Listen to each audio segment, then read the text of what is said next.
This is the Lone Crater YouTube. We hope this video helps. In this video, I will show you how to make delicious corn chowder using canned cream corn. This recipe is perfect for a comforting meal and comes together quite easily. First, let's gather our essential ingredients.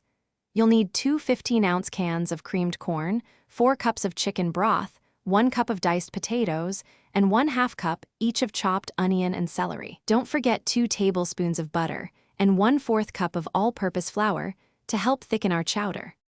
Now that we have our ingredients ready, let's start cooking. Begin by melting 2 tablespoons of butter in a large pot or Dutch oven over medium heat. Once the butter is melted, add your diced onion and celery. Sauté these aromatic vegetables until they become tender and translucent, which usually takes about 5 minutes.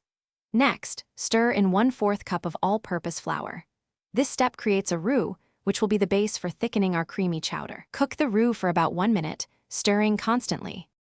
With our roux prepared, it's time to build the chowder's body. Gradually whisk in 4 cups of chicken broth, ensuring the mixture becomes smooth and free of any lumps. This creates a wonderful base. Next, add the 2 15-ounce cans of creamed corn and your 1 cup of diced potatoes to the pot. Bring the chowder to a gentle boil, then reduce the heat to low. Let it simmer for about 15 minutes or until the potatoes are tender, allowing the flavors to meld beautifully. Our corn chowder is almost ready. For a richer, creamier texture, stir in 1/2 cup of milk or heavy cream. This step adds a lovely velvety finish. Now it's time to season your chowder.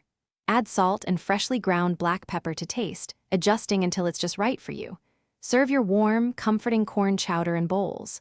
For an extra touch, garnish with some fresh chopped chives or crispy crumbled bacon. Enjoy this delightful homemade meal. Thanks for watching. Consider subscribing if we helped you.